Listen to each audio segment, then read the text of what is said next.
Hi, Mitch Gashun here with you again, picking up this second segment of our five-part presentation about the 400-year history of racist ideas, practices, and policies in America and how that's shaped where we are today with regard to race relations, racial equity, racial justice issues in our society. The first segment took us through some material dealing with the transatlantic slave trade and colonial slavery with a focus on the way that racial slavery developed in Virginia.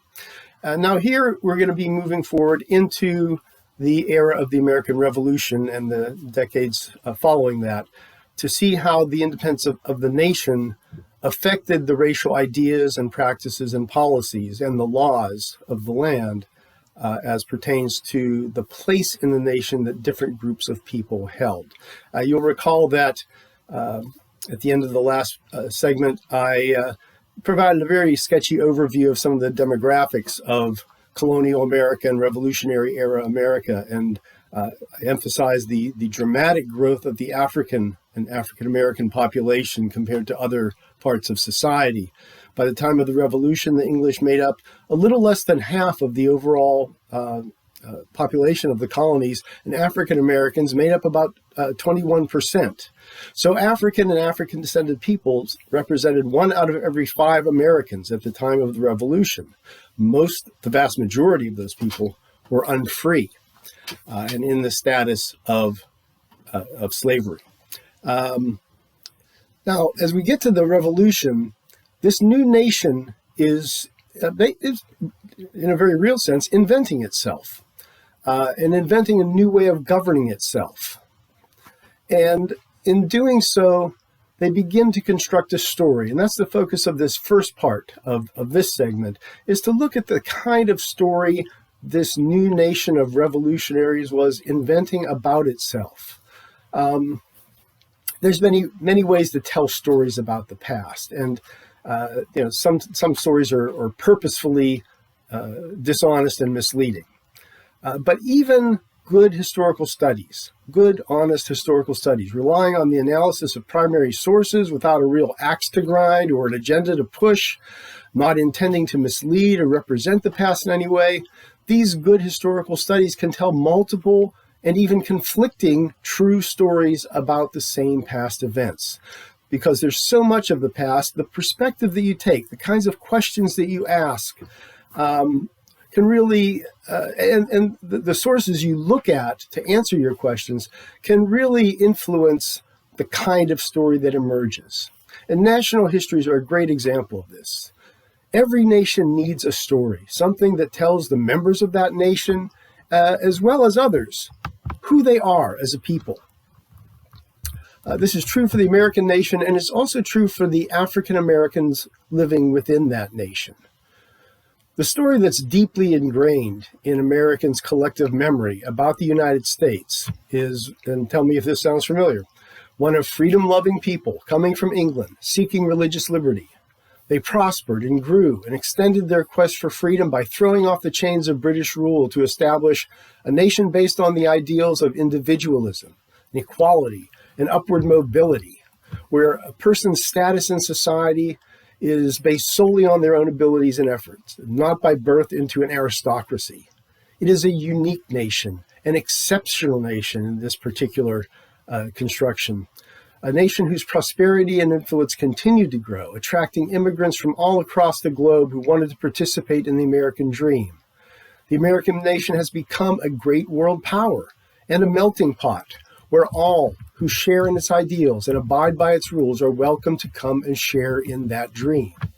Well, there's some truth to that story, but it also leaves a lot out. And it's been especially important for African Americans to create their own story as a people because that mainstream story has always ignored them and excluded them. Today we're hearing the phrase Black Lives Matter quite a lot in some of the public protests about police violence against African Americans and broader issues of racial justice in American society.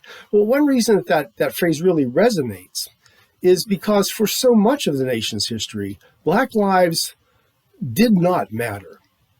Black lives did not matter in terms of being protected, of having any rights recognized, of having bodily harm inflicted upon them being recognized as problematic in any way whatsoever.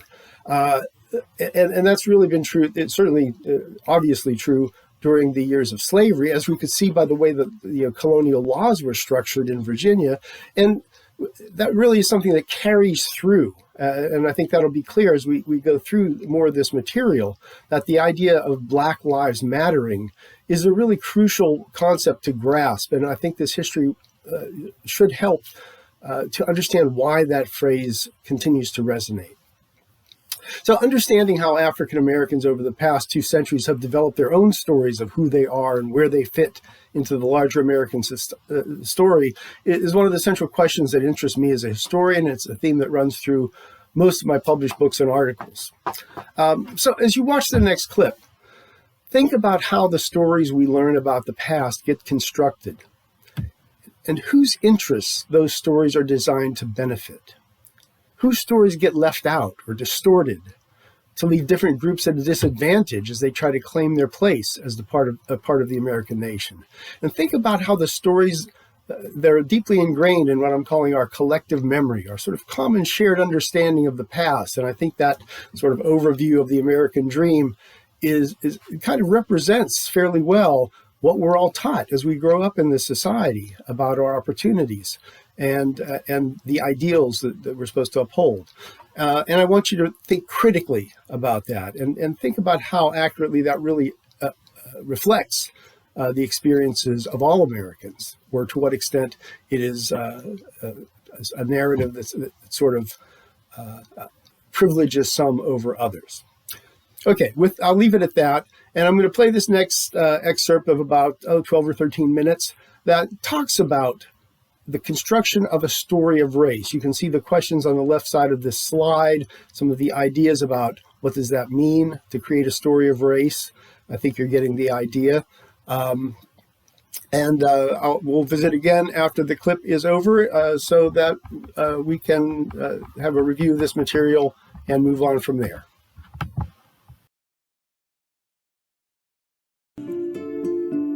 All men are created equal. All men are created equal. It's the lofty and revolutionary ideal at America's core. Yet it was written at a time when some inhabitants were held in bondage, and others were being dispossessed of their lands. How did American society justify unequal treatment based on skin color and national origins? How did it reconcile that contradiction? America created a story of race. Race was never just a matter of how you look. It's about how people assign meaning to how you look. We have the idea that it's somewhere written in stone that there are these fundamental differences between human beings. We don't realize that race is an idea that evolves over time, that it has a history, that it is constructed by a society to further certain political and economic goals. Created over 4 centuries, race has become a powerful and enduring narrative. Moments in America's past reveal how this idea took hold and became the lens through which we view our world.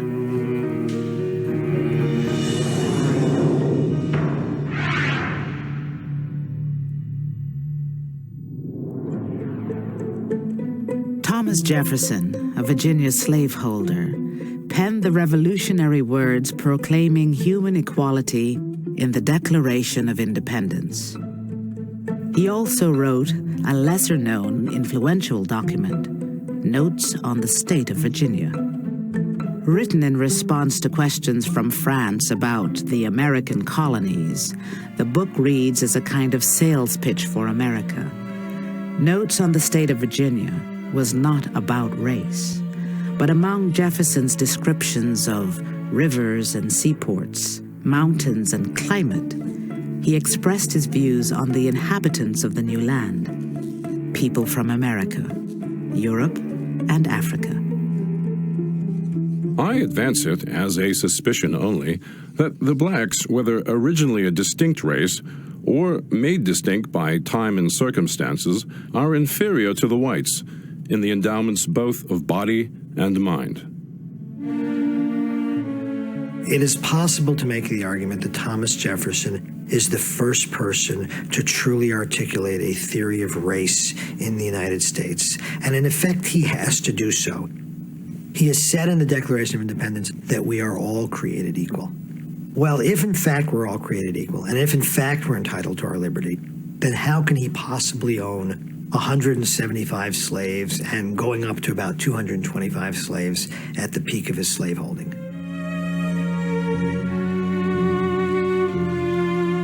In notes, Jefferson's words appeared to justify slavery at a time when many were admonishing the Founding Fathers for espousing freedom, while continuing to support a system of human bondage. The problem that they had to figure out is, how can we promote liberty, freedom, democracy on the one hand, and a system of slavery and exploitation of peoples who are non-white on the other? And the way you do that is to say, yeah, but you know, there's something different about these people. This whole business of inalienable rights, that's fine, but it only applies to certain people. The moment when we become a nation is critical for our understanding of both American nationality and race. We accept the notion that all men are created equal, but then perhaps some of those people who are enslaved are not quite men. That is, we'll keep our ideas of American nationality, but we'll write certain people out of the human family.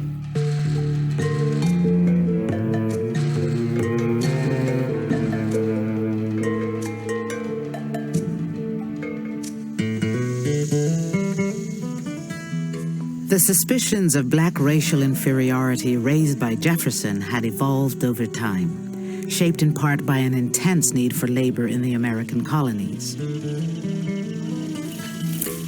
In 1619, when the first Africans arrived in Virginia, religion and wealth, not physical appearance, defined status.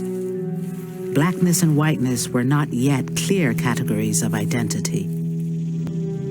They were more likely to distinguish between Christians and heathens than they were between people of color and people who were white. They regarded a person's status in life as somehow more fundamental than what color they were or what their particular background was. The different ways in which those hierarchies of social class and social power became filled in with the content of race, so that the lowest class would be a black class and the highest class would be some particularly pale white class. That was a very gradual process. For the first 50 years in the American colonies, most of the laborers were European indentured servants, many toiling on tobacco plantations in wretched conditions. With fewer Europeans braving the treacherous journey across the Atlantic, planters facing a potential labor shortage turned to the transatlantic slave trade and gradually replaced indentured servants with African slaves. They found what they considered an endless labor supply. People who could be readily identified, and so when they ran away, they couldn't just meld into the population like Native Americans could. People who knew how to grow tobacco, people who knew how to grow rice. From their standpoint, the ideal labor source. Colony by colony, new laws made slavery permanent and inheritable for black people. And for the first time, the word white, rather than Christian or Englishman, began appearing in colonial statutes. To what extent you could say this was actually conscious strategy, or what extent it was a result of a number of unthinking decisions that resulted in this, but it did buttress a kind of social structure. As African slavery increased, lower-class Europeans won new rights and opportunities. Some even became overseers and bounty hunters responsible for policing the growing slave population. The ordinary white people are not going to be complicit in this system unless they get something out of it. My belief is that payoff was in a certain status, prestige, recognition, ego enhancement that ordinary white people could derive from racism. And so there was a kind of bargain struck. Many of the European-descended poor whites began to identify themselves, if not directly with the rich whites, certainly with being white. And here you get the emergence of this idea of a white race as a way to distinguish themselves from those dark-skinned people who they associate with perpetual slavery. Slavery became identified with Africans. Blackness and slavery went together. They gave the white American the idea that Africans were a different kind of people. There's a racial divide emerging that people begin to see as natural, and that's part of where the idea of race comes from, is just in the tendency for people to see existing power relationships as having some sort of natural quality to them.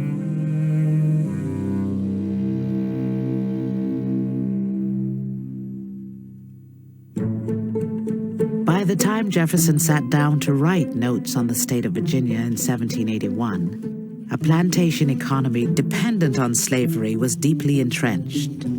Slavery had become so widespread that to many whites it seemed the natural state for black people. But when Jefferson turned his attention to Indians in Notes, what appeared natural about them was their status as a free people, brave warriors protecting their lands. This led Jefferson to suspect that Indians were not much different from Europeans. Their vivacity and activity of mind is equal to ours in the same situation.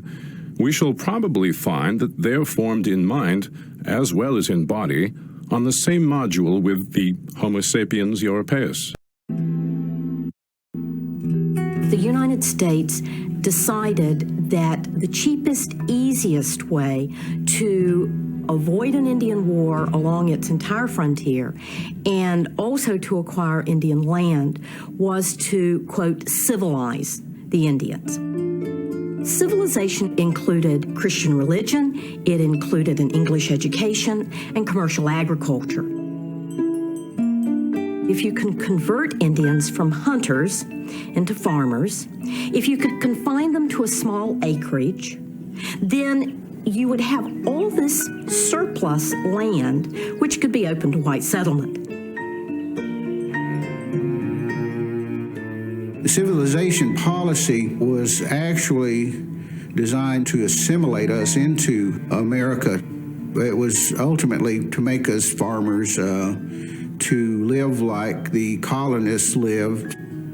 The civilization policy was to make us brown white men. In Notes on the State of Virginia, Jefferson implied Indians could be assimilated into American society. But he did not support assimilating black people. He wrote of deep-rooted prejudices entertained by the whites and of physical and moral differences separating the groups. Jefferson seems to have thought about it as a Virginia plantation owner who has been brought up among slaves and who, at his heart of heart, I would suppose, finds it difficult to conceive that those slaves are fully his equal. It was through those eyes that the man who wrote the nation's credo, "All men are created equal," put forth as a suspicion only that the blacks are inferior to the whites in the endowments both of body and mind. This difference is not simply a product of circumstance. It's not simply a product of the environment, but Jefferson broaches this possibility that it is something much deeper, something innate. We would say in our own language, Jefferson didn't have this language, we would say genetic. But he says we will not be able to know this until science gives us the answers. And so he calls on science. He sets American science on the path of trying to figure out what it is scientifically that makes blacks inferior to whites. And of course, if that's the question the scientist asks, then that's the question the scientist will answer. And so from that moment on, you start to build a case that is specifically geared to tell the world that these people are different. Theories of race are used to do that.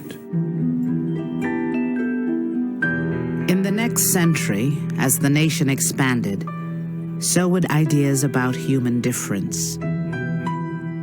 Science and slavery would help focus the nation's attention on the nature of black people. But land would propel Native Americans into the racial spotlight.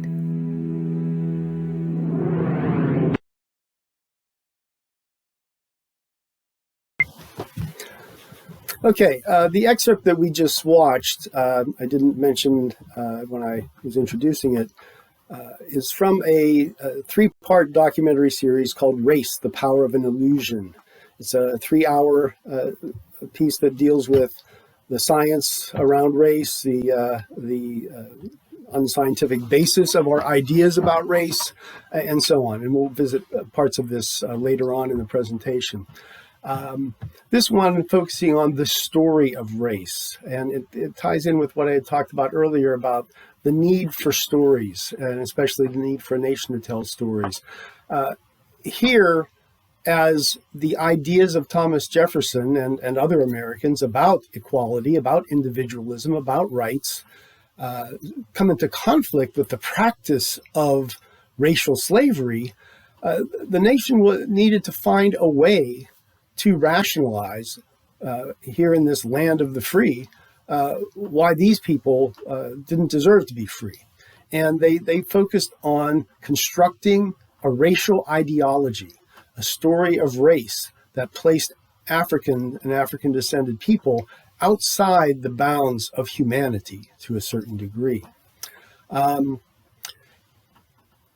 Americans were well aware of the contradictions, the inconsistencies between their rhetoric and their practice of mass enslavement.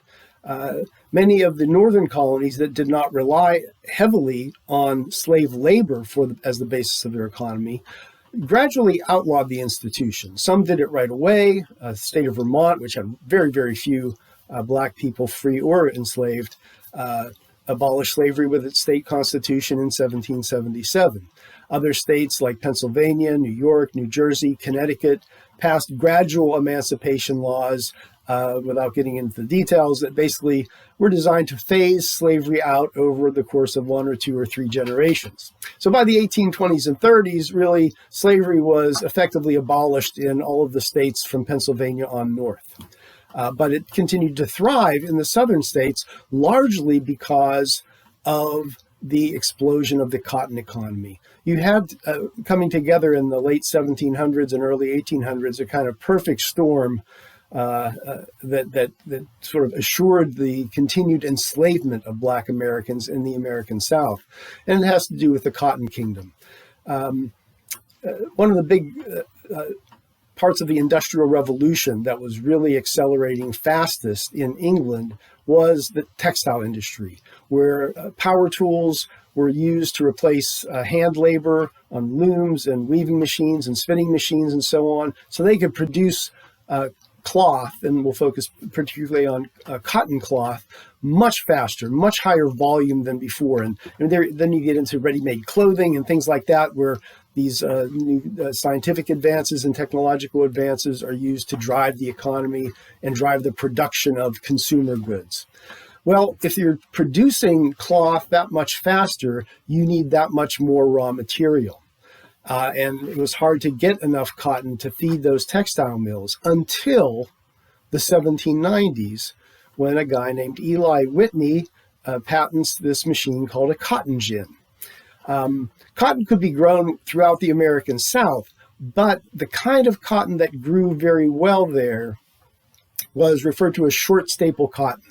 The cotton balls that would emerge on the plants were very densely packed and kind of sticky, and it just was really time-consuming work to extract the seeds by hand from that short staple cotton. It just wasn't practical to grow the cotton. You could grow it fine, but it wasn't practical to grow it in large quantities because you didn't have the manpower, even with a large enslaved labor force, to process it, to get the seeds out before sending it off to the factories.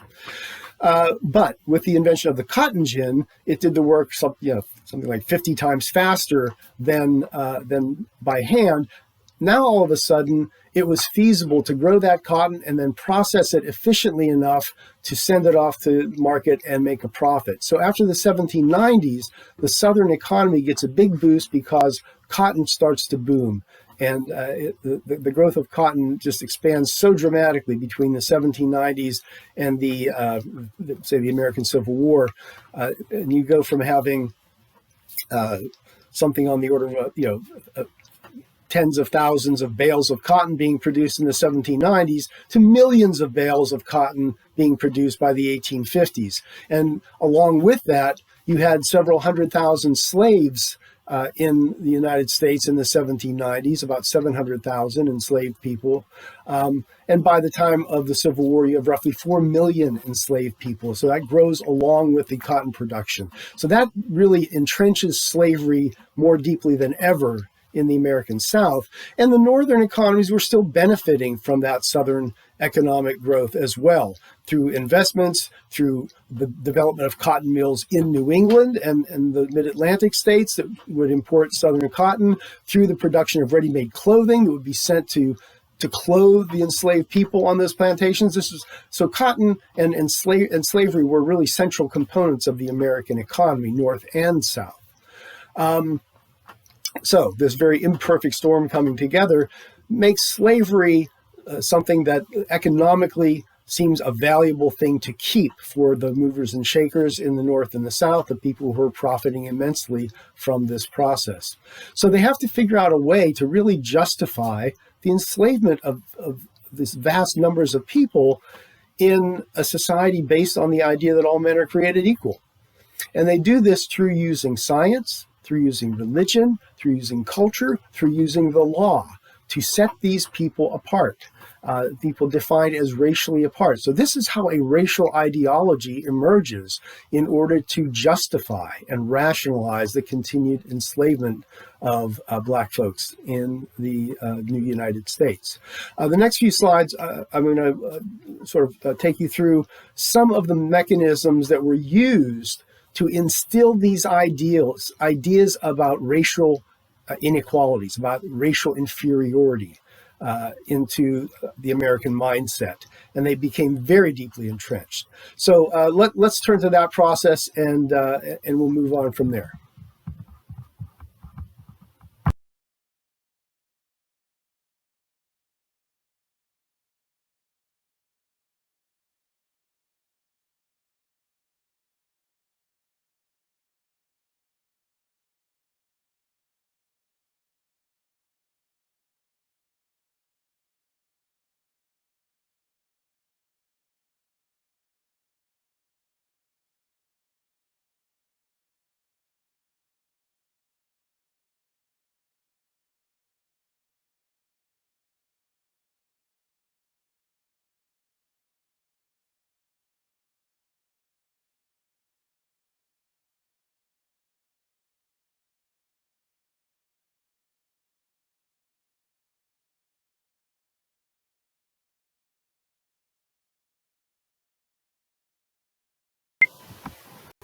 So as that cotton revolution is taking off, and the need to justify the enslavement of hundreds of thousands of African-descended peoples continues to face the American leadership, they turn to science as well as law in order to help bolster this idea that they're developing of Black racial difference, Black racial inferiority.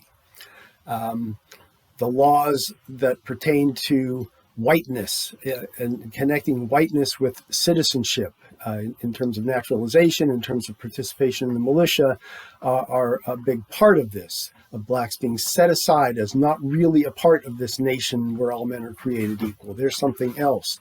And this was an era of scientific thinking and social scientific thinking coming out of the Enlightenment. The Enlightenment is this intellectual movement in Europe that emerges out of the scientific revolution of the 16th and 17th centuries. And by the 18th century, the Enlightenment in Europe was surrounded by ideas about human progress, the application of rational thought to solving social problems and solving scientific problems, decreasing reliance on religion to answer questions about the natural world and even about society. The American Revolution itself is, in part at least, a product of Enlightenment thinking about individuality and individual rights and the rights of the governed to have a voice in their own government. Those all emerge from various sides of Enlightenment thought. And one part of Enlightenment thought was all about classification. There was this concept that had been in existence since at least the late medieval period in Europe, the great chain of being. And it was it reflects the European way of thinking, which was very hierarchical, that there were some things above and some things below. God was at the top. The Christian God was at the top of all of creation, followed by the angels and various other kinds of things, and human beings were there. Then various parts of the animal world and natural world were below the humans. So now this classification is starting to be applied within the human species. And this especially heats up in the 1600s and 1700s as more and more peoples from around the world are encountered by Europeans as they engage in global travel, global ages of exploration. So people in the Americas, people in Asia, people in Africa are now coming to the attention of Europeans, and they have to think about the category of humanity and where these different human groups fit within it, or whether they're different groups altogether and aren't really part of the same human species that Europeans are. So these are the kinds of things these people are trying to figure out. And it's very hierarchical, and it shouldn't be surprising that in the hierarchies that they develop, they tend to put themselves, Europeans, at the top. And two of the most important thinkers here in the late 18th and early 19th centuries, Carolus Linnaeus and Georges Cuvier,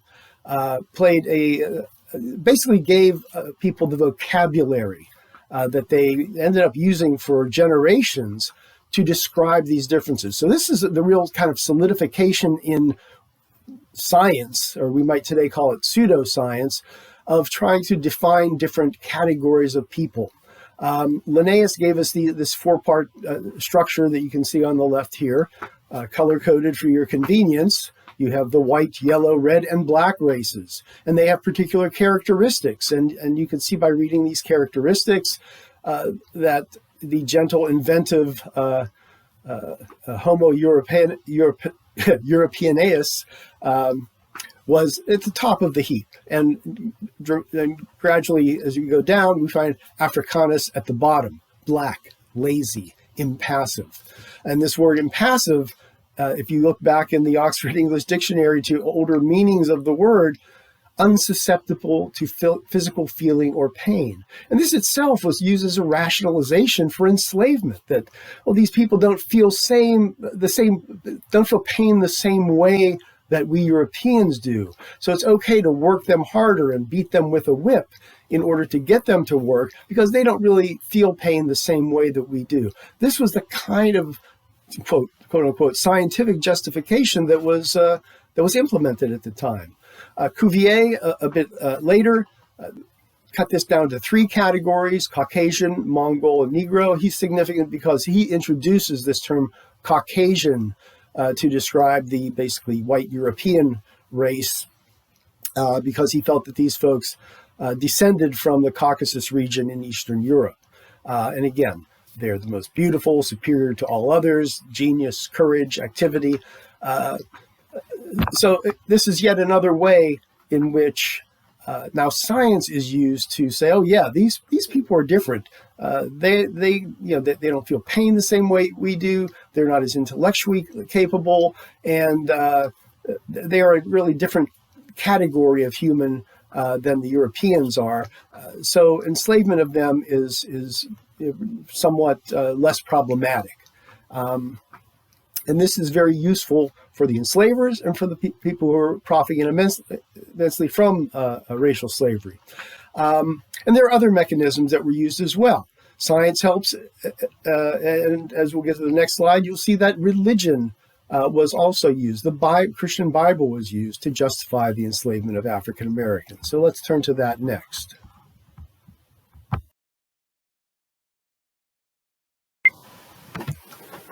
American slaveholders attempting to justify the enslavement of African and African American peoples turned to the Bible.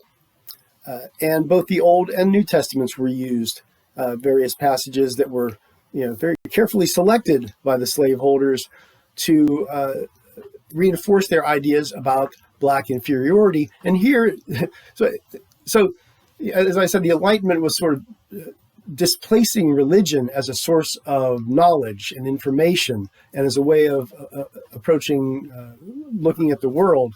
But religion was still a very powerful force, and the people looked to the Bible to help them justify their actions or to teach them a proper path. But here in the Bible, we see that slavery did exist in biblical times. It was a part of those societies. And in the book of Noah, this slavery is not really overtly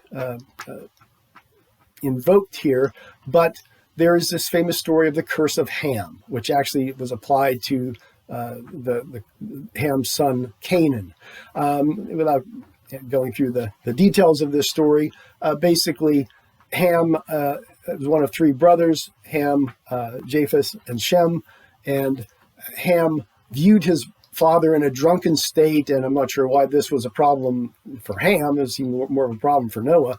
But in any case, Noah ended up cursing Ham so that all of his sons would be servants of servants and servants of his brethren for all eternity. Somehow or another, Europeans came to portray Ham as being Black, identifying him with Africa, and this racial hierarchy became a part of that thinking in the so-called Curse of Ham, where the Europeans and the Arabs were at a higher level, and the Black Africans were at a lower level, and really intended by God to be servants to those the offspring, the descendants of those other brothers of the sons of Noah. Then you get to the New Testament, and you see the Gospel of St. Paul and St. Peter. You see some of these passages that refer specifically to slaves, recognizing that during the Roman era in the Mediterranean world, slavery was widely practiced. And here you have these Christian apostles, followers of Jesus, talking about slavery and giving slaves guidance. And basically, here's the words: obey in everything those who are your earthly masters. When you get to the kingdom of heaven, then all the glories of God will be yours if you live a good Christian life here. But part of that good Christian life was being obedient to your masters. Peter similarly says, be subject to your masters with all respect. It doesn't matter whether the masters are just and gentle or not. Even if they're cruel and unjust, still have to be obedient to them. So this was to the extent that slaveholders tried to proselytize and convert their enslaved people to Christianity. These were the passages that they emphasized. Now, interestingly, by the early 1800s, increasing numbers of African and African American people are turning to Christianity. It's worth noting here that by the time of the American Revolution, roughly 80% of the African American population were people who were born in the American colonies, only about 20% from Africa. There was a large increase in the importation of enslaved Africans between the 1780s and the early 1800s, before that trade was made illegal in 1808 by the United States. But in that time, by the early 1800s, the overwhelming majority of African Americans were indeed African American, had not ever set foot in Africa. Those connections, cultural, linguistic, religious, various cultural practices that have African origins are still very deeply entrenched there, but personal knowledge of Africa and often the African languages is going away. So these folks, and religious practices also. So the religion that was the dominant one around them was Protestant Christianity. And by the early 1800s, increasing numbers of African Americans were turning to Protestant Christianity. So this was the kind of preaching that the slaveholders preferred. The enslaved African Americans themselves, to the extent that they had access to the Bible and could read the Bible, literacy rates were very low, but there were these passages in the book of Exodus that had a lot more resonance for African Americans with identifying with the Israelites who are in their Egyptian bondage, and they have a Moses to lead them out of the bondage through the desert and into the promised land. That kind of story resonated a lot more with enslaved Africans than these tales of obeying your master and being cursed by God to be the servants of Europeans for all eternity. But this was the biblical justification for slavery, that even if it wasn't terribly convincing to the African Americans who were enslaved, it was something that could be used to help convince the broader white society that, yeah, slavery is an okay institution. They did it in the Bible. God said that these dark-skinned people were supposed to be servants and they're supposed to be obedient to their masters. This is the God-ordained way of things, in addition to the scientific evidence that we see from Linnaeus and Cuvier and others. So they're building this strong case with a multifaceted approach, trying to find ways to rationalize the enslavement of these African-descended peoples. And it's a very effective strategy. And that's not all. They found other ways to inscribe ideas about race into Americans' thinking, and this comes through the realm of popular culture.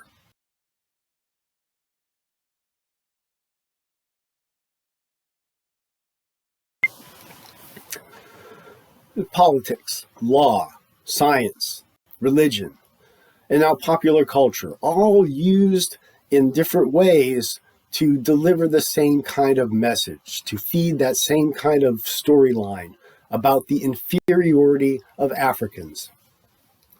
They were intellectually inferior.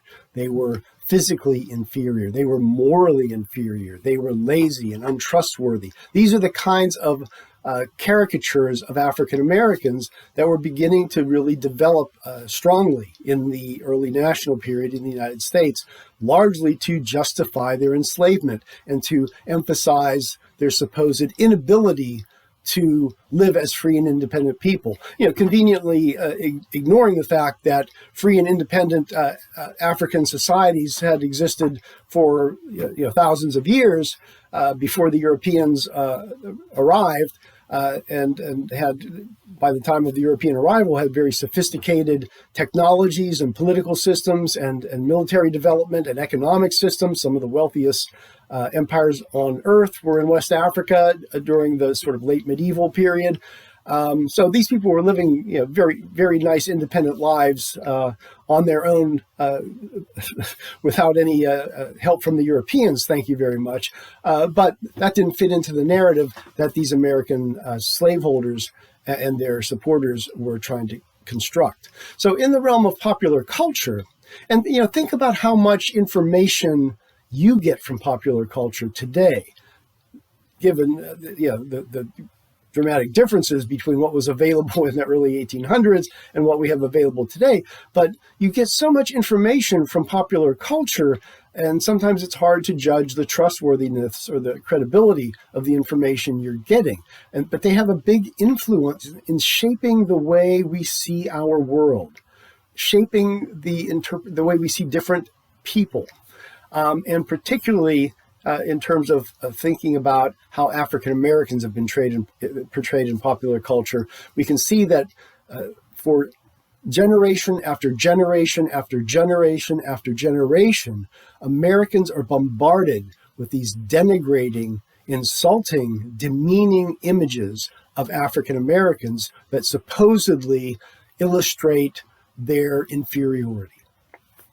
The images that you see here from the early 1800s, 1810s or 1820s, I don't know if you have the capability of zooming in close enough to see some of the talk bubbles in these cartoons, but they're all in dialect. They're meant to demonstrate a Black's inability to speak quote-unquote proper English. Their physical features are grossly exaggerated and almost animalistic. So these are the kinds of images that are coming across the United States in the early to mid 1800s.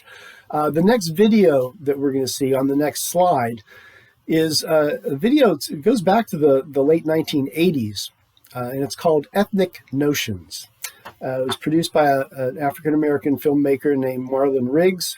And it's you'll see from the hairstyles and the clothing of the people who are interviewed, at least some of them, that it's a bit dated in that way. But it does present, I think, a well-balanced view of the impact of a form of popular entertainment in the 19th century in the United States called minstrel shows. And we have sort of echoes of these minstrel shows in our society today. Anytime you hear controversies about some fraternity on campus having a blackface party, or people dressing up for Halloween in blackface, and you see some politicians, both in the US and Canada, getting criticism for having dressed in blackface in old school yearbooks or at parties or things like that in their youth. These things have, and the reason that these things are so offensive is that they have from the very outset been used to denigrate Black Americans, been used to suggest Black inferiority. And that's the reason, that's part of the reason at least, that these kinds of blackface things in 21st century America really have no place. So the movie, the film we're going to see next here, it's an hour-long documentary. I'm going to show about 15 minutes of it that deals with this popular entertainment form called the minstrel show. And you'll see from the early clips in this segment how minstrel show images from the 1800s continue to resonate in American culture and show up in cartoons and movies in the middle of the 20th century. And really, you could take it later in the 20th century as well. I'll just mention in passing here, very recently, we've seen the Aunt Jemima Pancake Company saying that it's going to stop using the name Aunt Jemima and the image of an African-American woman cooking pancakes for you. And I'm waiting for Uncle Ben with his rice and the cream of wheat man who is there in his white uniform serving you the cream of wheat. These things still into the 21st century are with us, even though not the grossly distorted physical features anymore, but you still have that concept of a Black person with a big smile on his face, often in a uniform of some kind, serving you some food. That's their place in society. That's what makes them happy. They're there to serve you. So this is the insidious way these racial images insinuate themselves into our thinking so that we don't even notice. And this feeds into some of the ideas, the unconscious ideas about race that we have that we don't even know that we have. And that's something to be very, very careful of as you think about these images and the extent to which they shape the way people view the world around them. So I'm going to play this clip in about 15 minutes. We'll get back together and talk about some of the implications of that and move on from there.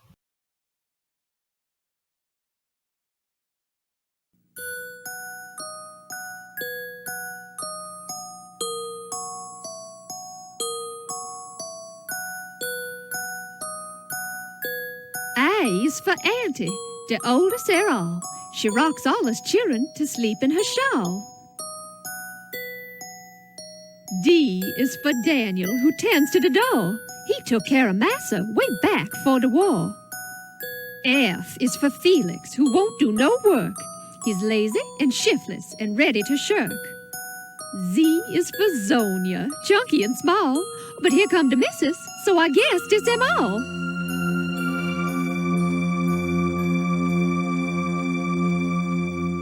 Listen, Mammy, that ain't no way to wash clothes. What you all need is rhythm. What do you all mean, rhythm? I'll show you what I mean.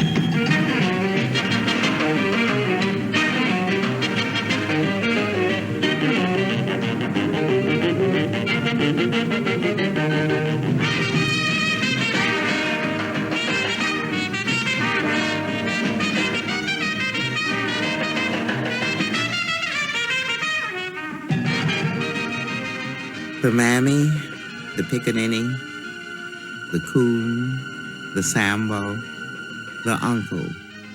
Well into the middle of the 20th century, these were some of the most popular depictions of black Americans. Rubbly up dub. She rubbed and rubbed the knuckles right on down to the nub, yeah. By 1941, when this cartoon was made, images like these permeated American culture.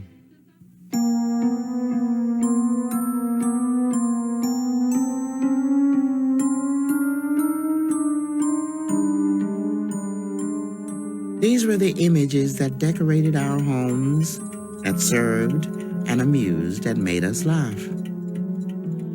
Taken for granted, they worked their way into the mainstream of American life. Of ethnic caricatures in America, these have been the most enduring.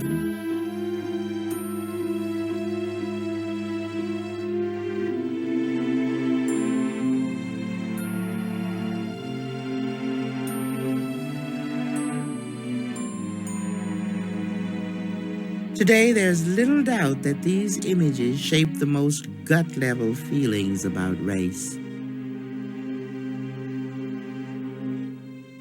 When you see hundreds of them in all parts of the country, persisting over a very long period of time, they have to have meaning. They obviously appeal to people. They appeal to the creator, but they appeal also to the consumers, those who read look at the cartoons or read the novels or buy the artifacts.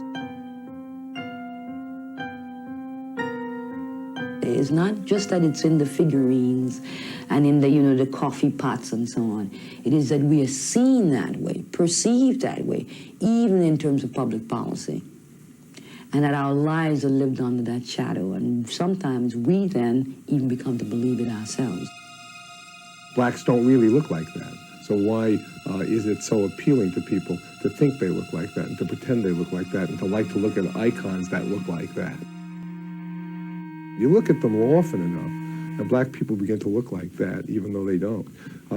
So that they've had a great impact in our society. They therefore tell us both about the inner desires of the people who create and consume them, and also they tell us about some of the forces that shape reality for large portions of our population. Well now, children, tonight old Uncle Tom is going to tell you the real true story about Uncle Tom's Cabin. Now, this is the... Contained in these cultural images is the history of our national conscience, a conscience striving to reconcile the paradox of racism in a nation founded on human equality, a conscience coping with this profound contradiction through caricature. What were the consequences of these caricatures?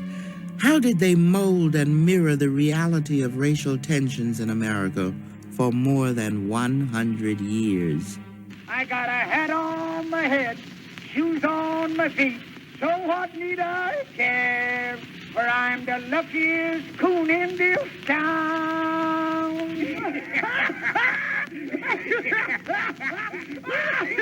In the early 1900s, images and songs portrayed a simple, docile, laughing black man, the Sambo.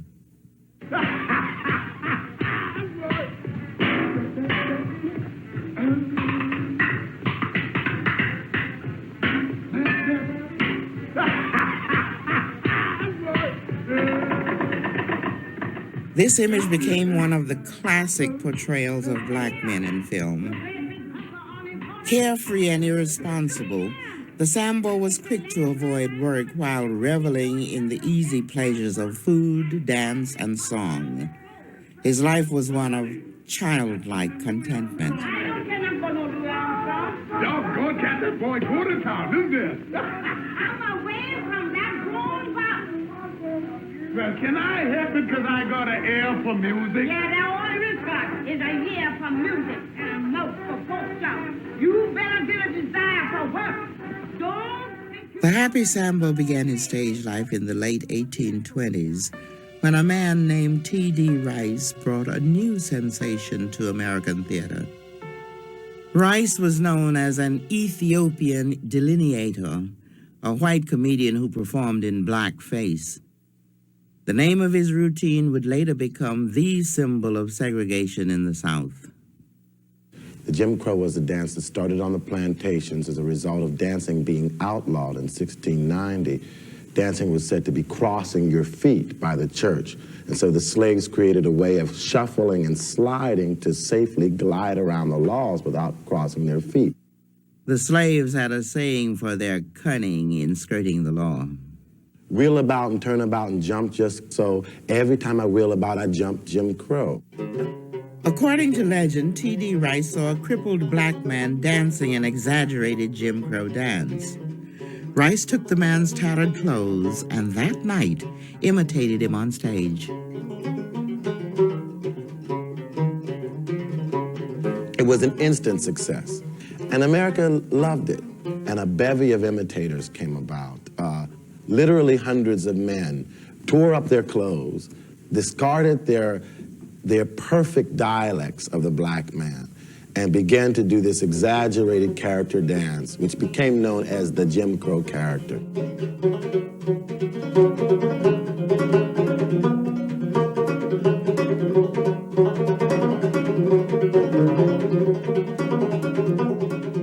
And so here we have Jim Crow, T.D. Rice, taking a dance which was altered by a law from a man who was crippled and exaggerating it again, and he had no intention of presenting truth. But what was bought by the majority of people in Ohio and in the Louisiana Territory and along the Erie Canal was that this was a true image, and it was a devastating image. People in small towns who had never seen blacks, and suddenly saw Rice, bought that as a black image.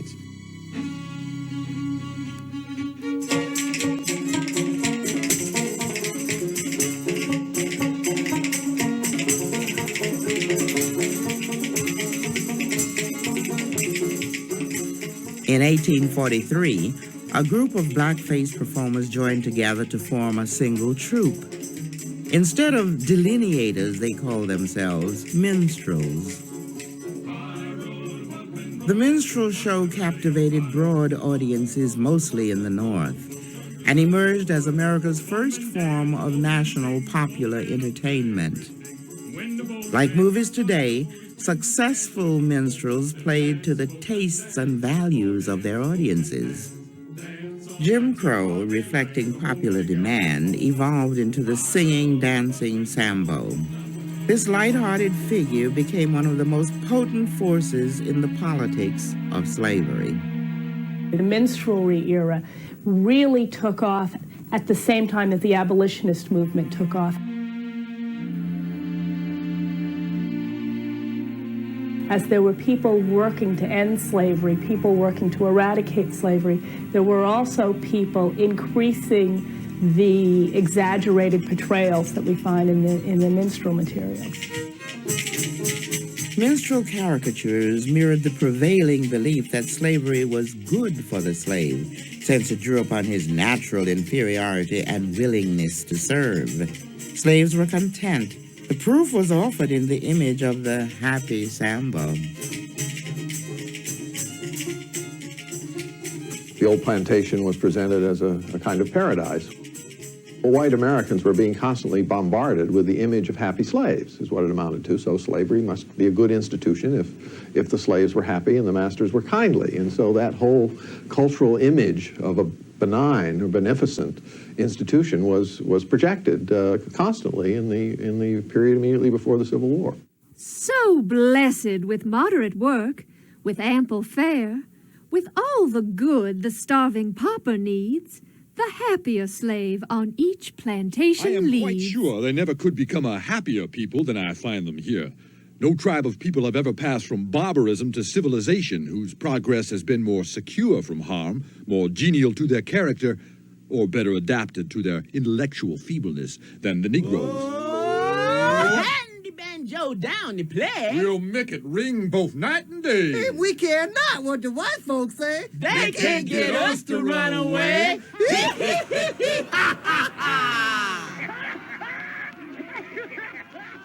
Time and again, these sentiments were expressed in the popular songs and novels before the Civil War.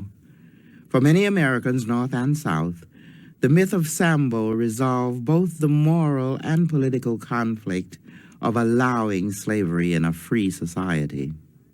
On the one hand, whites like to think of their blacks as Sambos in the antebellum period, but they could never have operated plantations with Sambos, and they knew that.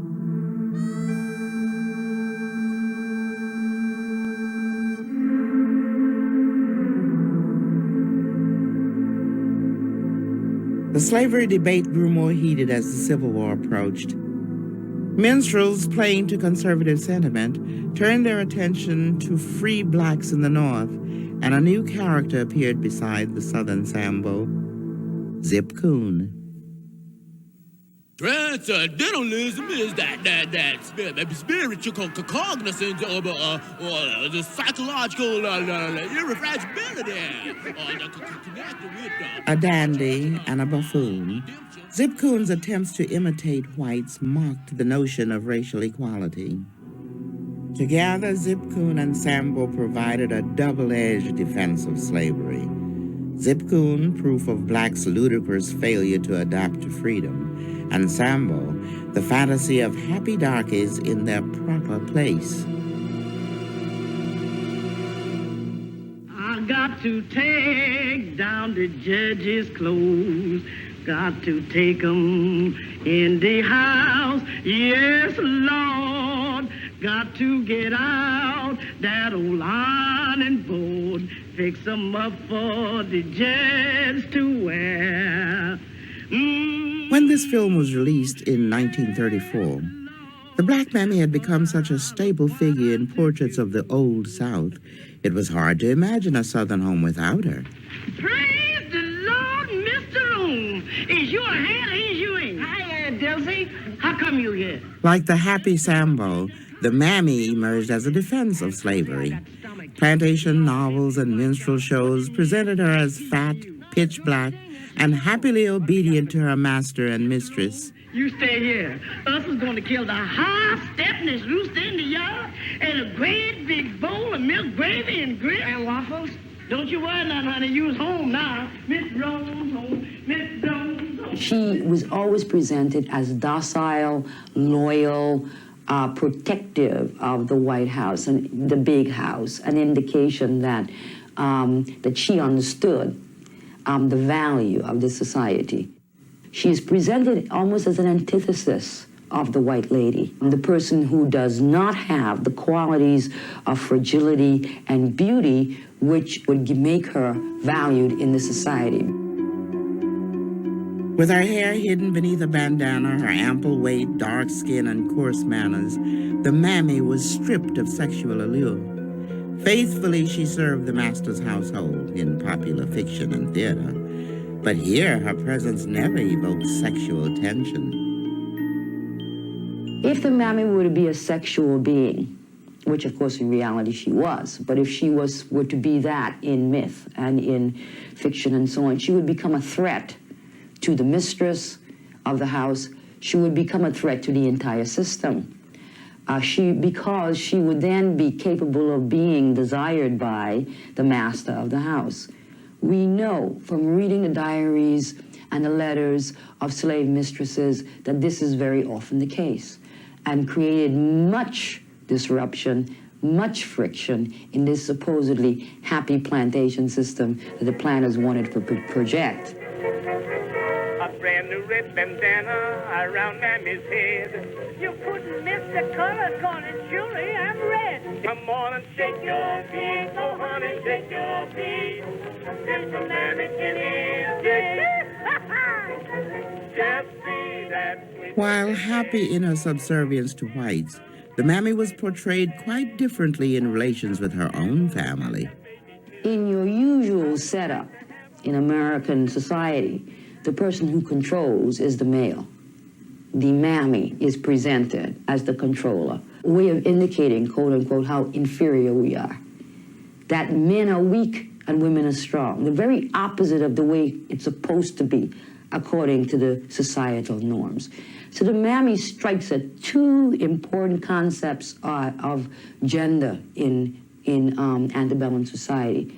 She is strong, asexual, and ugly when a woman is supposed to be beautiful, fragile, dependent. She is a controller of her own people, of the males in her own society, when the female should be dependent and subordinate. An indication clearly that black people can't make it.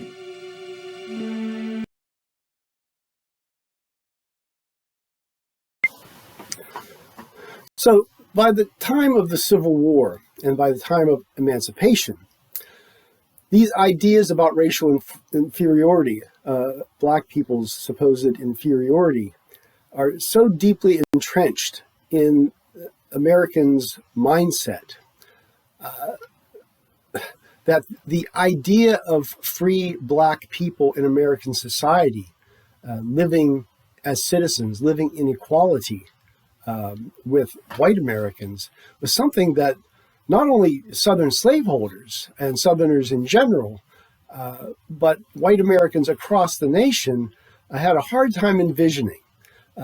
All they have seen for all of their lives, and remember, by the 1860s, we're dealing with people who, by and large, were not alive during the American Revolution, were not alive during the early days of the nation, and came of age with these ideas about race, about black people's place in the nation, as the world that they were born into. It was the natural order of things. It shouldn't be any other way. And in the northern cities, the free black population did begin to grow. And quite frankly, in the southern cities, the free black population grew as well. In the South, by the time of the Civil War, there were about 180,000 free African Americans. In the North, there were about 150,000. So really, you had several hundred thousand free African Americans living in the country. In the northern cities, in the southern cities, those free black Americans, their activities were severely circumscribed.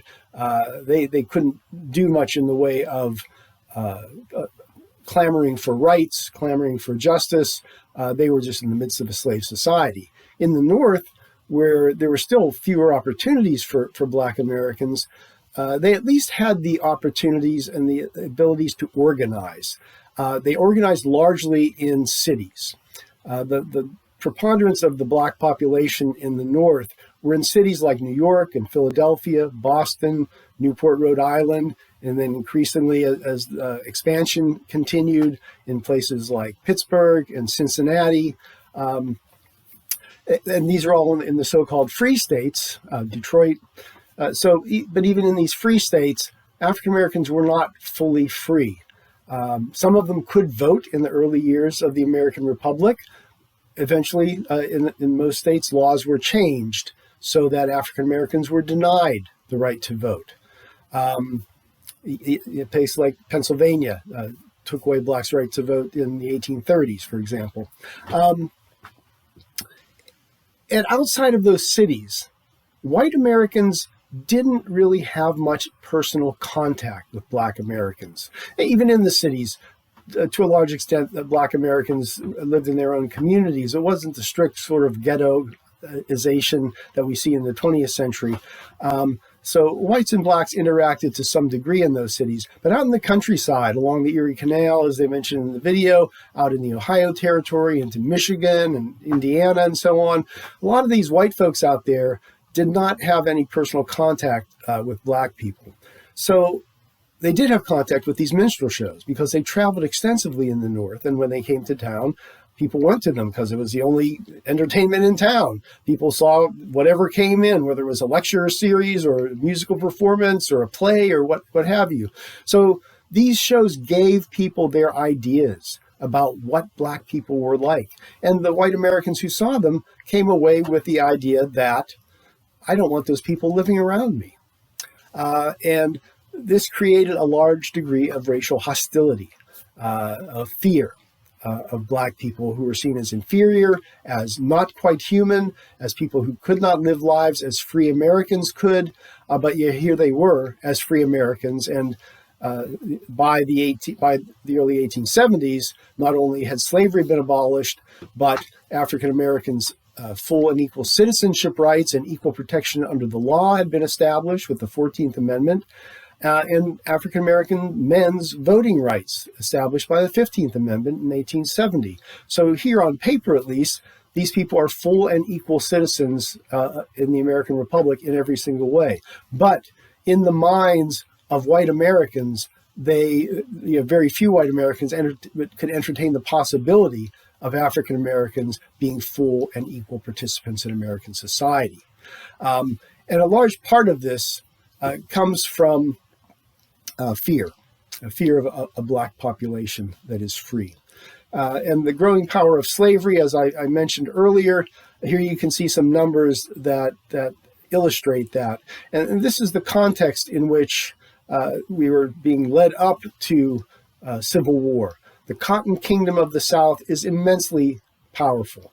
And again, I'll emphasize once more that even though slavery was largely restricted to those southern states by the time of, by the 1830s and 40s and into the 1860s, the textile mills in New England in particular, you can see the dramatic expansion there just in a couple of decades in the early part of the century, relied heavily on importing cotton from the American South.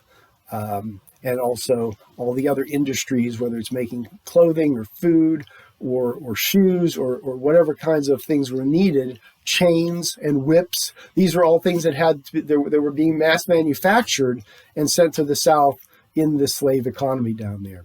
So Northerners were benefiting and profiting immensely from slavery as well.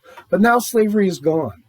And there's going to be a shift necessarily in the way African Americans are situated in American society. The Reconstruction period provided an era of hope, but it was all too short-lived, and those hopes were quickly dashed. The next segment, this is the concluding slide in this segment, the next segment is going to pick up in the post-emancipation period, the post-Civil War period, and we'll examine the new devices that were invented by the dominant white supremacist society to control and limit the opportunities of the Black population without the institution of slavery.